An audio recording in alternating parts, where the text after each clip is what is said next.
Hey everybody, this is Neil from Get Your Comic Con, and welcome to our very first ever podcast. So today we are going to be talking about the first season of DC Universe / Netflix's Titans. We're going to take each episode one by one and just break it down a little bit, talk about what we think about it, and then we would love to hear from you as to your thoughts on the episodes. But it's not just me that is here today. We have taken our office paperboy and promoted him to co-anchor. So would you like to introduce yourself? Hello, my name is Martin. I am, yes, the office paperboy, allegedly. And I shall be joining... I meant T-boy, that didn't come out very well. Yeah. Office T-boy. T-boy's probably better in this digital age. And I shall be joining you in this journey through the Titans universe. Just to remind you all, this is our very first podcast, so in the words of Michelle Pfeiffer in Batman Returns, be gentle, it's my first time. We'll start, as all good seasons do, with the very first episode, so here is the pilot of Titans. Can you help me? Madness, madness. Where's Batman?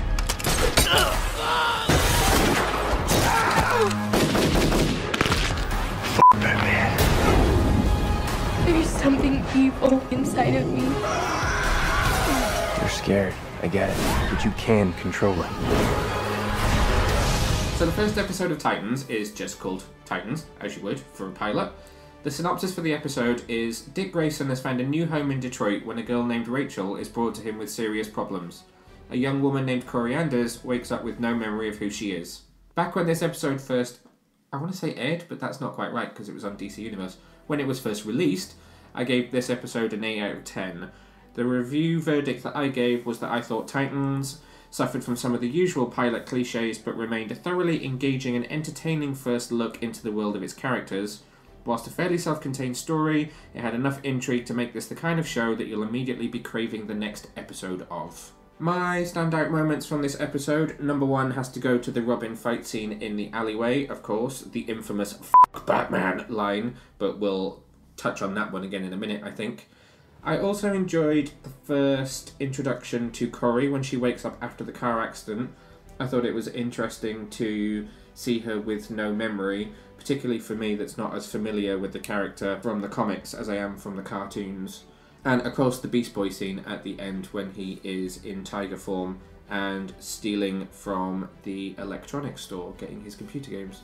What were your standout moments in the Titans pilot?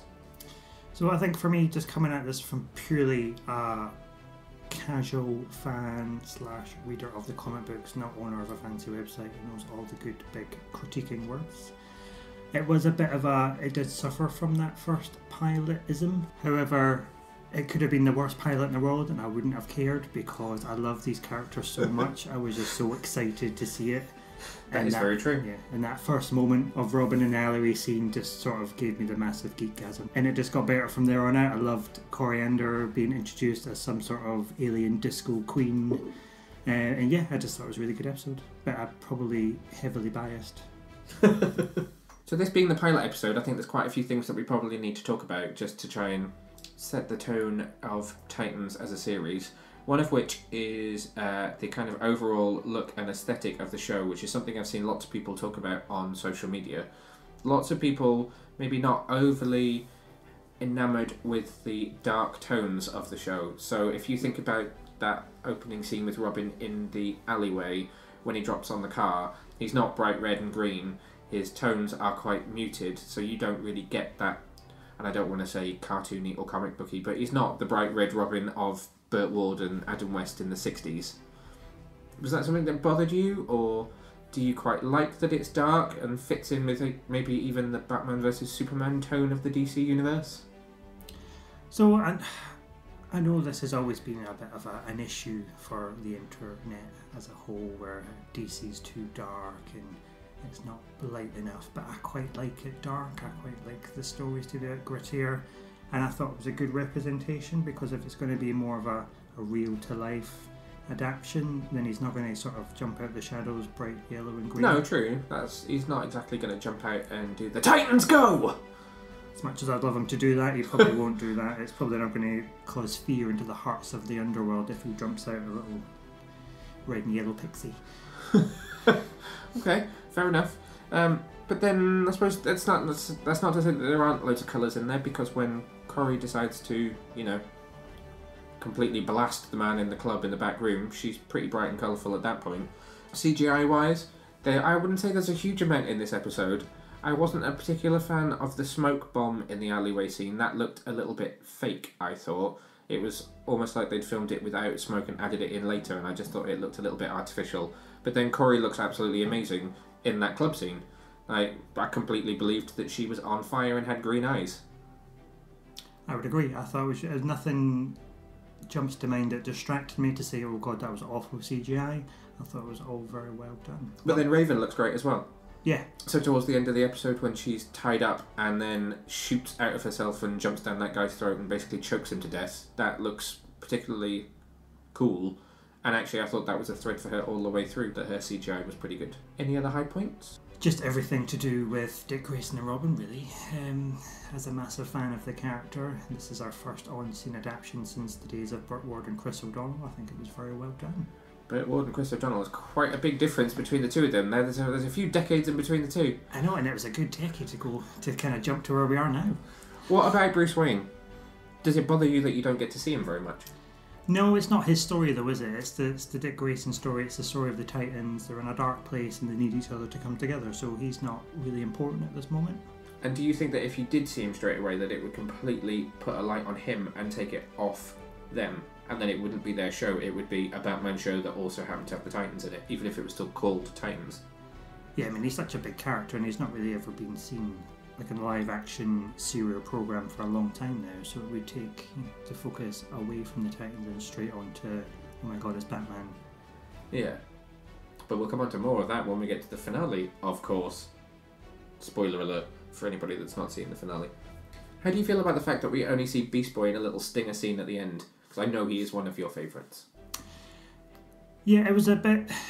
So I remember watching it for the first time thinking, why is this just finished? It feels like an incomplete story, but at the same time we got a lot of information from seeing Raven's backstory, introducing Dick, introducing Corey. You know, there's only, 45 minutes of an episode, so realistically, as much as it was annoying not to see more of them, it's understandable because it's not a TV movie. Yeah, that's true.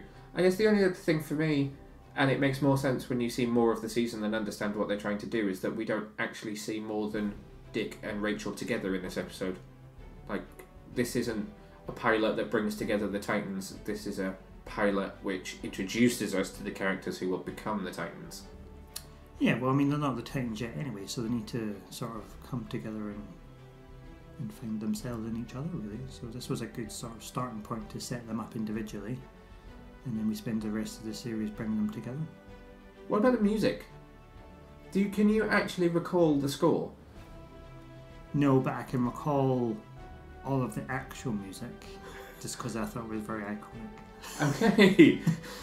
Clearly a fan of the popular soundtrack. Because the score is by Clint Mansell, who did Requiem for a Dream, which makes me think it should stand out. But actually, when I really try and think about it, all I can really recall is the theme tune. Yeah, I would agree. But then I think is there a lot of score, or is it quite a lot of long, silency, let's build drama? I think it's more dramatic. With bits of score. You've seen it more times than I have. You've seen the pilot about 4 times now. Yeah, that's really bad because I can't remember now, actually. Which is not a good sign for the man who made the score, really. So, Titans pilot episode, obviously 8 out of 10 from me. Thumbs up or thumbs down from you? Oh, thumbs up. All the thumbs up. On to episode 2, which is called Hawk and Dove. We're gonna go see some old friends of mine. Figure out what to do next. Hey. Hi, Rachel. Done. They're activated. She's more dangerous than she looks. We could use his help. He won't help us. He only wants yourself for himself. Sometimes when I feel the darkness come out, it feels good.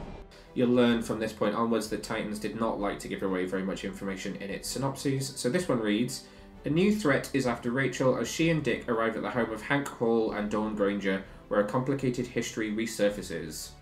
I gave this episode an 8 out of 10, and my overall summing up of my review was... Hawk and Dove is an excellent second episode. It furthers the overall plot of the series while doing some serious world building with an introduction of Hawk and Dove. A suitably emotional cliffhanger ending was more than enough to get me hyped for the next episode. Highlight for me in this episode is easily the relationship between Hank and Dawn. Even though we've never met these two before, and I think, as far as I know, this is the first time that Alan Ritchson and Minka Kelly have worked together. They've got ridiculously good chemistry on screen. The whole episode, it just didn't matter what else happened. Those two were just insanely good together on screen. There was a lot of action around the two of them, a lot of swearing, but some quite good humour as well. A couple of good fight scenes, which even included Robin as well. We got a little bit of further story with Rachel, and then the nuclear family, who we did see briefly back in the pilot, I think, but really come to the fore in this episode. And that ending was just utterly ridiculous. That just needed to be binge watched into the next episode at that point. So it was a shame we weren't watching it on Netflix and could jump straight back in. Your thoughts on this one, Hawk and Dove? Yeah, I really liked this one, so I really loved the sort of the relationship between Hawk and Dove as well. I agree, the chemistry between them was excellent. I mean, it felt like they've been together forever. You know, there was a really rich story and background there that I was really pleased that we could revisit that later on. Sorry, spoilers. I loved the little hints as well. We are hoping that people who are listening to this have watched the whole thing, so you don't need to see spoilers, don't worry. Just in case. I loved the fact there was little hints towards the past, so you know that past relationship between Robin and Dawn, and then the picture frame where there was the three of them with Donna Troy in the background. I really liked that. That made me really excited. And again, that fight scene with Robin at the end when he was doing the whole dropping down from the ceiling, kind of give you flashbacks to doing those creeper modes when you're playing Arkham Asylum, where he was just dropping from everywhere, really destroying the place. I really liked that. I forgot about the opening scene as well. That's the one where Hawk takes the scalpel and stabs the guy. Oh no, is it Robin that does it? It's Robin stabs the guy in the groin with the scalpel. Yeah, so that was at the end. So the man had the pair of scissors, and he was saying, and then Robin just sort of used the scissors in a very personal intimate way. Yeah. But it's weird. Because this is something that you'll find we'll talk about quite a lot as we go through this season, but Titans likes to go off on weird side episodes. And this maybe isn't the best example of it because Rachel is still present, but I do find that there are times when it will go off and it will focus on a different character at the detriment of the main story. But I still don't care at the same time because they are great episodes. I'm just looking back at my review now. And I said what this episode actually did was begin to blow the world of Titans wide open, which it did by bringing in some extra characters. Now, I don't know much about them. Have they come up in Titans comics that you've read? So I've not read sort of classic Titans comics, but when I read through sort of Titans Hunt and the Rebirth Titans series, they were actually dead. Spoilers. Oh, really? Yeah, so they weren't actually in it, but they did come back. I can remember vaguely that they did actually come back for one issue. But ultimately they went back to the original time of them being deceased. Oh. And that's the Hank and Dawn version, not the Hank and his brother. Yeah, Hank and Dawn version, yeah, not Hank and his brother. Oh, okay. So it doesn't bode well in this universe. No, it does not. It certainly does not. Now is as good a time as any to talk about the violence of Titans, because I know there are quite a few people out there that think this show is maybe a little bit too violent at times. And I realise we've already spoken about the scissors in the groin incident in this episode. But admittedly, I'm only used to the Titans from the cartoons and Teen Titans Go and Go to the movies, whereas you are obviously, as we keep saying, more used to Titans of the comic books. As someone who has a bit more of an understanding of what the origins of these characters are like in the comics, too violent for you? Not violent enough? I think it's okay because if you look at it, we're coming at these characters. They're in a very dark place, all of them individually. So it kind of fits the theme that they probably will be a bit more violent than we're used to seeing them, because when we see them in things like Teen Titans Go, Young Justice, they're well established. They're a team. I forgot Young Justice. They're together. Whereas we're coming at them from this point of view, Dick's just left Batman, he doesn't really know himself anymore, he reluctantly puts on the Robin costume, he's not happy about it, but he still does it. You know, there's always this narrative where he doesn't like the darkness inside, and that kind of fits quite nicely with Rachel, who doesn't understand the darkness inside her. And then we've got Corey, who doesn't understand anything because she's got no memory. Not in this episode, though, right? Not in this episode, no. But it's kind of, it all fits that narrative of we don't know who we are, we're all a bit lost. It's all just a bit nitty gritty and dark, really. What about, actually, on the point that Corey's not in this episode, how do you feel about the fact that they're not all in every episode? Well, they're not there. We're not there yet, are we? Because their storylines haven't converged into one yet. They're all at different starting points, and as we're kind of developing through this, we're slowly bringing them together. I'm guessing it doesn't bother you at all that Robin is the focal point of the series at this point? Nope. No. And do you feel like he should have been Nightwing quickly, or are you happy that this is a long game?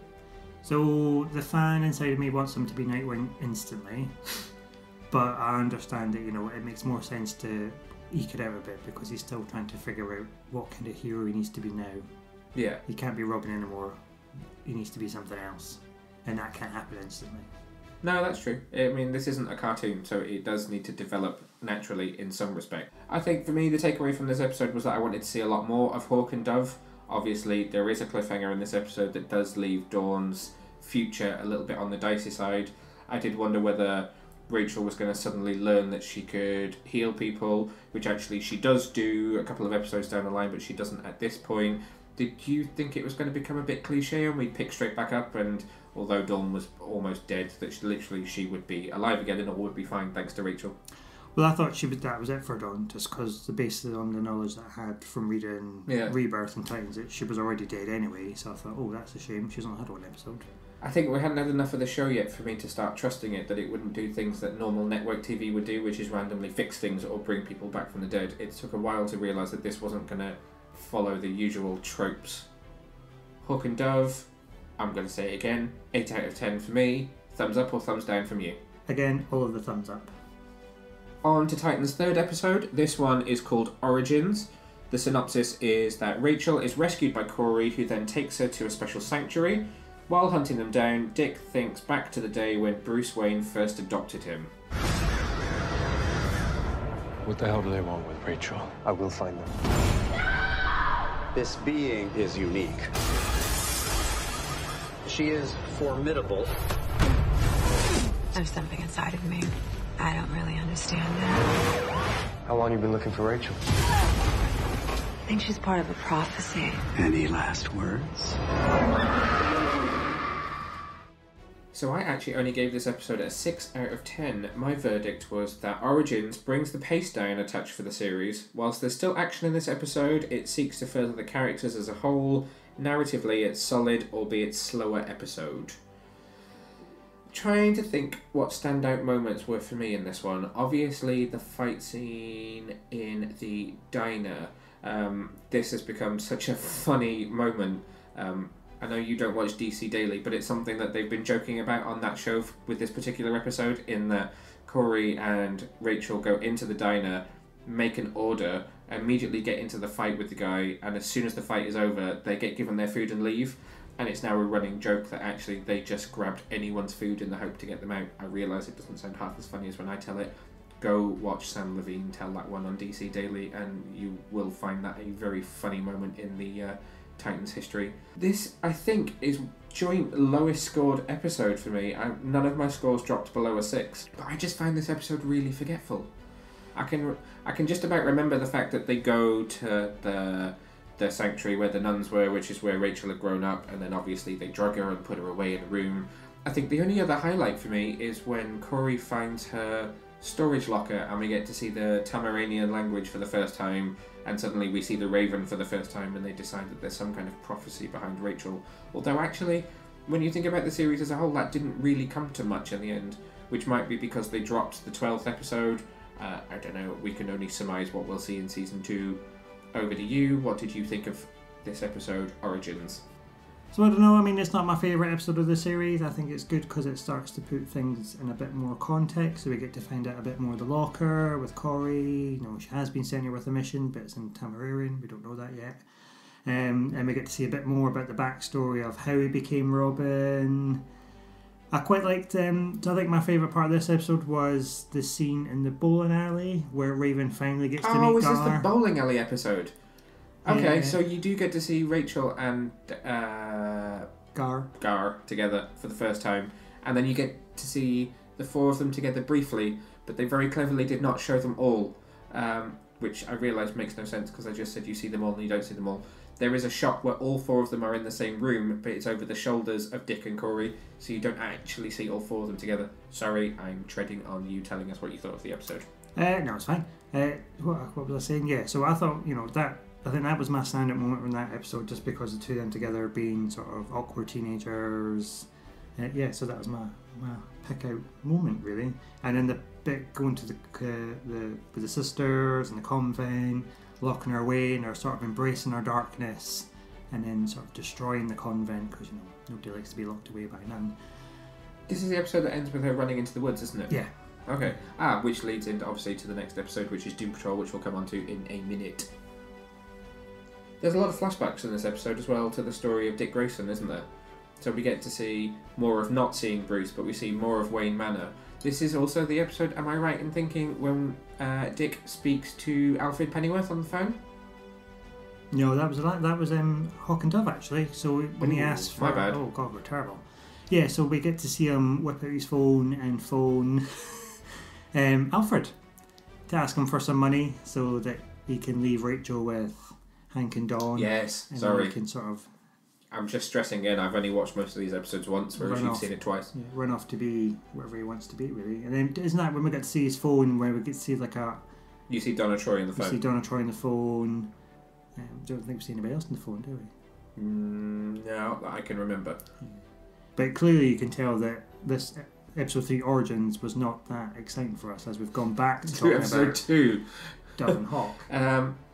I'm trying to remember more of the flashbacks. I know I can always recall that young Dick Grayson looks like Jeff Johns, which I did point out on Twitter, but Jeff did not come back to me on that one. Oh, but Jeff. He does. He looks like Jeff Johns. If you agree with me, let me know. So I suppose in this episode as well, we get to see some links back to Tony Zuko and find out that his parents were actually murdered, and that's when Bruce leaves him the note to say, "I can teach you how to deal with your pain," really. Yes, as glimpsed in the trailers. So that was a standout moment for me as well. But again, you can probably guess that I'm a massive fan of Robin, so the fact that his story's been so prominently in the last couple of episodes is probably why I'm so excited. I'm genuinely trying to think if there's anything else about this one, and I really don't think that there is. One of the nuns was really familiar. Let me IMDb that. Keep people talking for a minute. I'm checking the nun. She just had a very familiar nun face, really. I mean, that's, she's probably a bit actress that you're seeing in everything. Her name is Megan Faye. Yes, she has been in Powerless, another DC program, for 1 episode. 2 episodes of Dr. Ken, which I've never watched. Bones, yes, she was a judge in an episode of Bones. She is also in Entourage, Mad Men. She was in 4 episodes of Agent Carter. She's been on both the Marvel and DC side. She was in Agent Carter. We can talk about this, really. I mean, we're kind of crossing genres. All right. She's also in The Big Bang Theory. She's also... Yeah, she's been in absolutely everything. So she's just one of those faces. Anyway, that's enough about a random nun. There'll be none of that. Oh, terrible jokes. So, thumbs up or thumbs down on Titans Episode 3 Origins? I'm going to go thumbs up again, just because of the Robin backstory. I think that saved it for me. Okay, well, it was a 6 out of 10 for me. On to Episode 4, which is called Doom Patrol. This was the backdoor pilot for the Doom Patrol series, which starts, I think, on Valentine's Day on DC Universe. The synopsis for this one is Dick and Corey try to track down Rachel, while Gar takes her to the house of the Doom Patrol for safety. Where's Rachel? There's no stopping it now. She's getting more powerful. Yeah, but she's still a kid. Alone and scared and on the run. If you don't unbury whatever it is that's going on, you're gonna explode. Dick, stop! You got problems. I can't remove whatever's inside you. This is for your own good. Rachel, you don't want to see what I really am. So this was another 6 out of 10 episode for me. my verdict on this one was that it's easily Titan's lightest episode. Whilst it does interrupt some of the ongoing narrative of the season, it also introduces a charming set of characters. It also features just the right amount of intrigue to avoid becoming a complete slog to watch. So Doom Patrol is an interesting episode for me. There are some standouts, which would be meeting the Doom Patrol themselves, because they're all quite interesting characters. I enjoyed Negative Man, as well as Robot Man. They've all got their own little bits of intrigue, and it'll be interesting to see how this becomes a series of its own when it starts in February. It was also interesting to see a little bit more development for Rachel. So we got another big moment for her this week where she tries to escape at the end of the episode. There's a big CGI moment for her, and we get to see some flashes of what might come when maybe her dad gets involved in the storyline. Bit of interdimensional portal action going on. But again, other than that, for me, this was maybe not one of the most memorable episodes. Yeah, I would agree. So I think the first time I watched it, I really didn't like it, but thinking back, I was actually on a plane and I couldn't really hear it, and I'm not a very good flyer anyway, so that probably had a lot to do with the fact that I probably wasn't really paying any attention. But the second time I watched it, again, it wasn't my favourite, but I enjoyed it a lot more. So again, my standout moments would be Negative Man in the kitchen scene. Yes. It was well shot. I really liked that. Introduction of the Chief. Is he a good guy? Is he a bad guy? Is he really helping these people? He will be recast when Doom Patrol starts, because he's going to be Timothy Dalton. Oh, that's interesting. So yeah, and then the scene at the end with Rachel, standing in front of that portal. Is she going to pull her dad through? Powers are developing. She's kind of learning more about who she is and how she can use her abilities. It was nice to see more of Beast Boy in this episode. Yeah, so that was good backstory to him. So we got to see his origins when he was in... Yes, this opens with the flashback to how he became Beast Boy. I was kind of hoping he'd be green by the end of this episode. Well, he's got green hair. Yeah, but... Wasn't there a thing where they said he was going to become more green as his powers develop? Because he can only transform into a tiger at the minute. So that's true. I think they did say that he would be more green. I bet he would have been green by the end of episode 12 had it not been cancelled. The episode, not the series, obviously. Yeah, so overall, not a great episode, but not a bad episode, with some little gems in there as well for me. And are you looking forward to Doom Patrol the series? I was a bit iffy, but then when I heard about the introduction of Cyborg, very excited now. His costume also looks very cool. If you've not seen the Doom Patrol teaser trailer, it is on the website. I'll also post a link to it at the bottom of this so that you can check it out if you haven't already. It starts, I think, on February the 14th. And will run for, it's either 12 or 13 episodes, so a little bit longer than Titans did. Really nothing else to say about this one.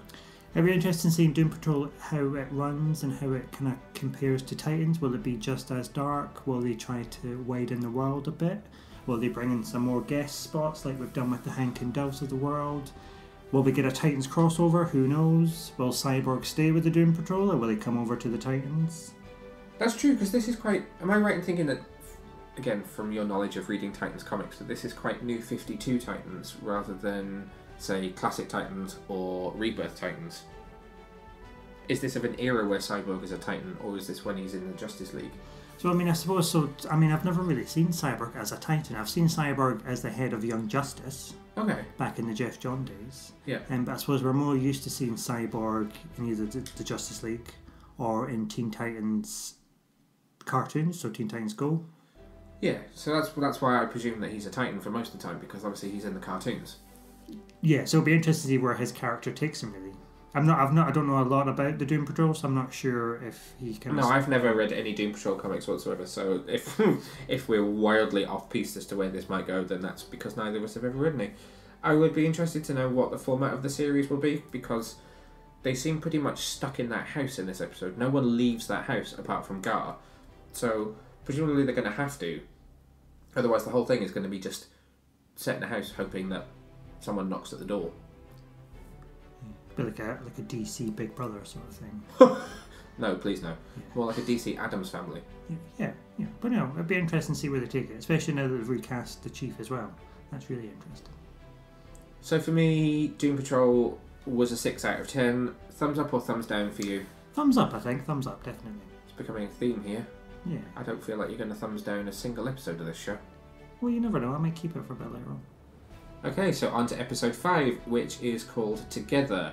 The synopsis for this one is, in order to prepare themselves for the nuclear family's attack, Dick decides to put Corey, Gar and Rachel through special training.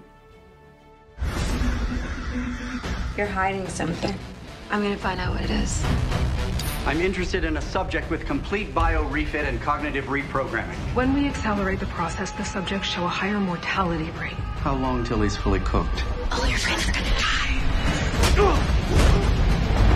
We're being hunted by sociopaths. They make violence look like an art form. We can't fight like that unless we train. So the verdict in my review for Together, which you can read on the website if you would rather read it rather than listen to us natter on about the show, was that Together is the true beginning of the Titans. Each of the members is finally starting to fall into their role, and the plot, at least surrounding the leads, is continuing to come on leaps and bounds. Highlight moment in this episode, easily the scene in the barn, I guess it was a barn, where you get to see each of the Titans practicing their powers. So you see Corey blow a hole in the wall, pretty much.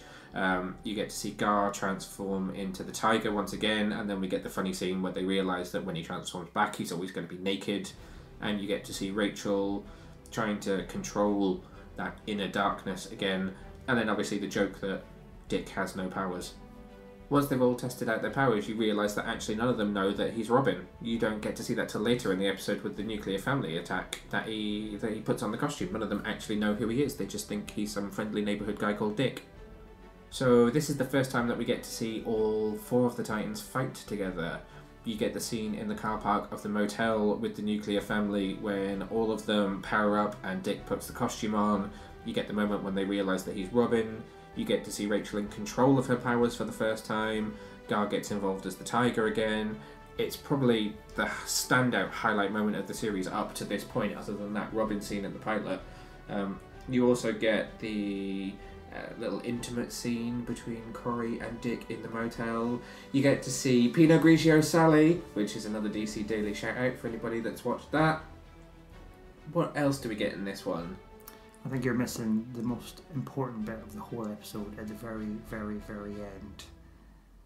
What am I forgetting? When the other Robin appears. Ah, yes. You also the get to see Jason Todd for the first time. So this episode, I think, definitely really moved the plot of the series on, which goes back to what I was saying about Hank and Dawn when those episodes go off on a tangent and cut it through the whole thing.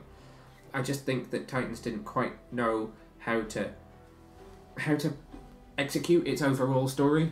I don't know if you get that sense from watching it at all. It just bothers me when you think about older shows like Buffy, or some of the really, really classic ones that did really well. They had their episodes of the week, but then they had their overall arc that was going on at the same time. So again, I'm going back to Buffy, but when you think about like Series 5, you have episodes like Buffy versus Dracula, but then you met Glory really early on, and she was constant right throughout the series. So in this one, you've got the whole idea that Rachel's dad is looming, but we don't see him. And then in those episodes like Hank and Dawn, instead of still having moments of that overall story, it's so wildly focused on that random side story that it does interrupt everything else. And as much as it bothers me, I never gave one of them a bad review because they were just good episodes. Yeah, no, I would agree. So you do miss that sort of, because I suppose up until this point they're not together, so the theme for the series isn't really there. We're still trying to develop that cohesive storyline, and I would agree, you know, it's not great, but it doesn't bother me because they're still amazing standalone episodes. Maybe it's not the best idea to review this when you're an absolute fanboy at the same time. You also get to see the end of the nuclear family, or is it the end of the nuclear family in this episode? Well, probably not, because they can just be reprogrammed, really, can't they? They'll just get a new nuclear family. True. Again, it's another set of will characters. Well, it's another set of characters I never really came across in the comics, apart from the Nuclear Spectacular for Christmas, when they featured in that in the one story, which was with Cyborg. Yeah, so that's the only time I've read about them, and then they were all they were like robots, weren't they? Nuclear-powered robots. They were really creepy in this, anyway. I know we didn't talk about it, but in episode 2 or 3, when they murder Dick's partner, who's barely been in the whole series, that was creepy as hell. And it was nice to see them actually get to properly throw down with the Titans in this episode. One thing which I think we haven't talked about yet, which this series does really well, is fight choreography. Yeah, no, I would agree. Yeah. When you compare it to shows like Arrow, which does have amazing fight choreography, I think this is still even better. I don't think the other DC shows do it as well. When you think about Flash or Supergirl or even Legends of Tomorrow, I don't think they do fights quite as well as this show does. I suppose this show's got a bit more of a license to take it to that next step, so there's a lot more blood. License to kill, Yeah. quite literally. An F-bomb. An F-bomb, and then you get the gore, you get the blood. It's a bit more grittier than, say, Flash, which is probably a bit more family-friendly. Yeah, true. This is definitely not family-friendly.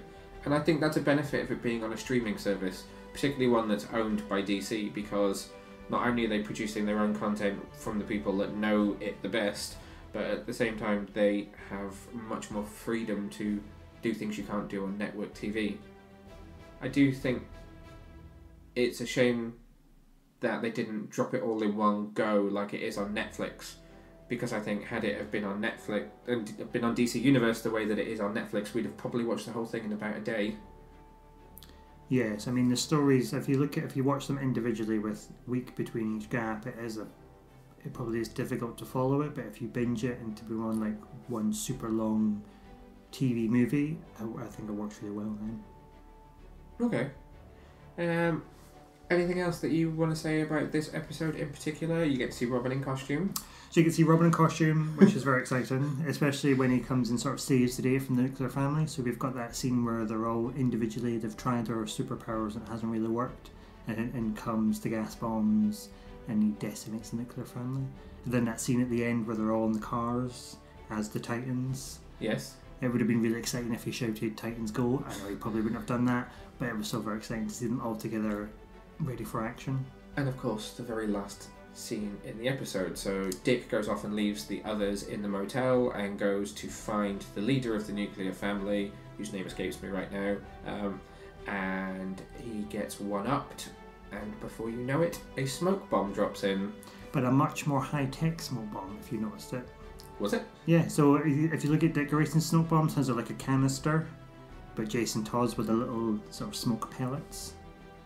And that's alluded to more when you go into episode 6, and it's like almost like oh, I'm a new Robin, I've got better toys, you're the old style. I never noticed that. Because I'm quite sad, that's why. So final thoughts on Together, 8 out of 10 from me.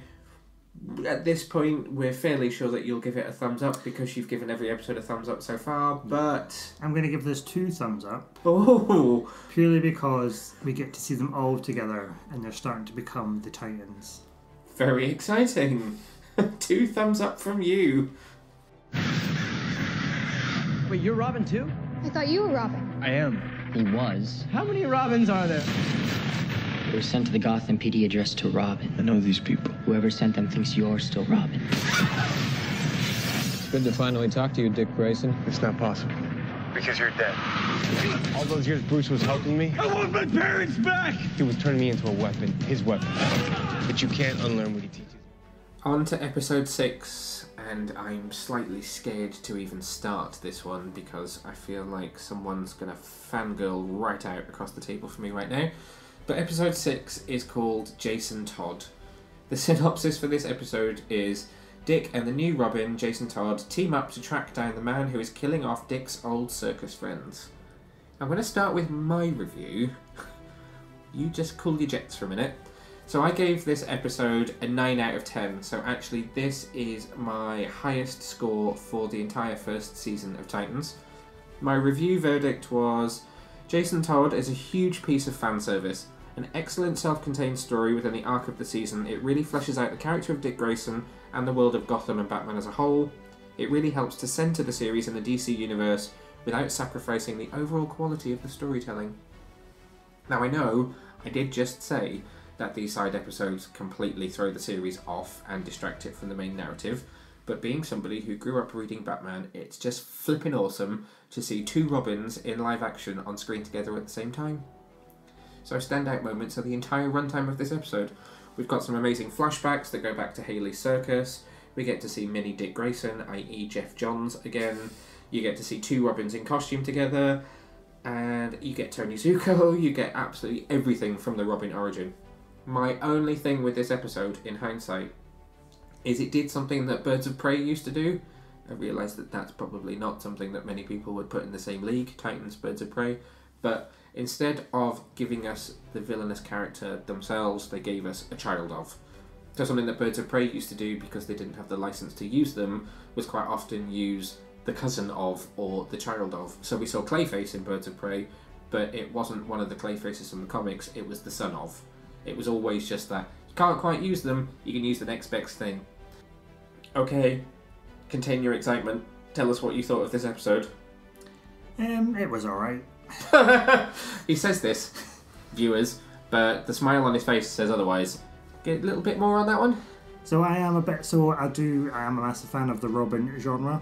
I'd probably say that maybe I'm drawn more towards the Jason Todd Robin of the era. You did, after watching this episode, say to me, I've got to tell you something. I don't think Dick Grayson's my favourite Robin anymore. I think it's Jason Todd. Yeah, I think it might be. Yeah, I realise that I've probably read the entirety of everything published about Jason Todd in comic form. Maybe not from his Robin days, but everything from Death onwards. You did always say that Under the Red Hood's your favourite animated Batman movie too. Yeah, and I suppose if you ever look back and if you ever were to find my Instagram, you'd notice my one attempt at cosplay was the Red Hood as well. And Boy Wonder 89. Yeah. So I was really excited for this episode, and I think his portrayal of Jason Todd is fantastic because he is really cocky, and part of me didn't want to like him, but I still liked him anyway because it was amazing. We've not really spoken about the cast of this series yet, and I was going to say that when we get to the end of these episodes, we'll talk a little bit more about it in general. But Cohen Walters does do a really good job of playing Jason Todd. I think he pretty much gets that whole cocky little shit thing down quite well, and as much as I really don't like him and I want to grab him by the scruff of the neck and give him a good slap, he's still a very entertaining character to watch. No offence, Cohen Walters, you were doing a good job. You were, yeah, very good. I really loved the scene in the lift. Yes. So it was when they were talking about the Batmobile. Yep. I thought it was excellent. And then towards, we've got the comedy elements of it. When he got into the flat, it's like I'm having a beer because I'm a rebel. But then you got to see the darker elements of Jason Todd as well. So at the end, when he was laying into the cops and that last in the warehouse That was scene. a brutal scene at the end. So again, I've read Death of the Family, and I've then obviously seen Under the Red Hood, and I've seen a few bits and pieces of Jason Todd, but I don't know his whole story inside out, and I didn't appreciate that he could be that violent as a character. Yeah, so I think, that kind of fits in really nicely actually with his character. He is a very, and you've got to think about this is well before his sort of, bludgeoning. Yeah, this is before the crowbar incident. So this is when he was probably at his wildest, basically, and uncontrolled. But you can totally understand from this version of the character, if this is honest to how he was in the comic books, why he was so disliked and why it ended up in that situation that DC did the phone-in poll to decide whether he should live or die. Ironically, though, DC Universe just did a poll, the exact same thing. Should Jason Todd live or die, based on what people think of him now, and actually, totally the other way, people now love him and wanted him to survive. But had he not been so dislikable in the first place, he would never exist. We would never have the Red Hood. We would never, have Red Hood in the Outlaw comic books, and we wouldn't have the character in the show as we have him now. Yeah. So I think it needed to happen, really, and I'm glad it did. And what it was did really, yeah. So sorry, no, go. No, it's just exciting to then have the introduction of Jason Todd and Corey as well. If you think of Red Hood and the Outlaws, that's, they're the team, basically. All you're missing is Arsenal, and you've got the Outlaws on screen. So Arsenal could turn up. But we're still very early days, aren't we? Because True. They've only just... He's not died yet. He's not met the crowbar. No, and also at this point in the show, they've not established the Joker, so you could, in theory, say that perhaps something different could happen. That is until you get to the finale of Titans, of course. Little spoiler for what's coming up in about 10 minutes, listeners. What did you think about this whole thing with Nick Zuko / Melting Man? Yeah, we got Tony in there anyway. Yeah. So I was quite happy with that. Again, it was a sort of, we're kind of trailing away from the main storyline, although we kept kind of going back to the flat and having Dr. Abrams tied up in the bathroom. And there was elements, Dr. Adamson. And there was elements of the overarching story there. So it would have been nice to have kind of had a little dip into the Hal Circus world and the Tony Zuko world, but, I still loved it. So I'm right in thinking that Tony Zuko didn't die at Robin's... Well, I suppose it wasn't Robin's hands, it was somebody else firing on him. But in the comic books, that's another one that just gets locked away and doesn't break the ethos of do not kill.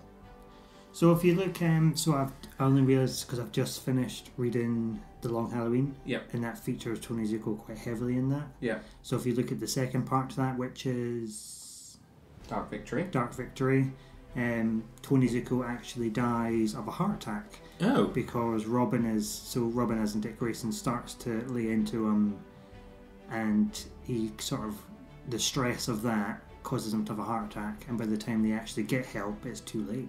Ouch. That's really bad. Does that then... Which I suppose it sort of fits in with the scene where he lays into him... And he gets shot.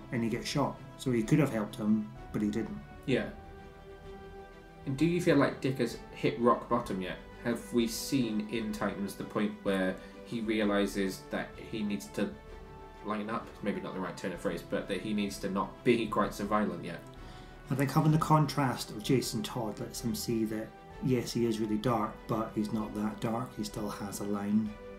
Whereas Jason just sort of lays into the cops and he has no line, basically. He sees that that's funny, he can do that. Whereas Dick sort of, yes, he's probably a bit more violent, but he's violent towards the bad guys, not to everybody. Did it not seem odd to you that Dick doesn't go after him? I mean, this episode ends with Jason leaving, having beaten up the cops, and in the next episode we're on to the next story. I kind of feel like Dick Grayson should have gone after him and given him a good slap and said, "Oi, what you playing at, mate?" Well, he tried a little bit because they had that bit of to do at the end of the warehouse scene, but that was sort of the end of it, really.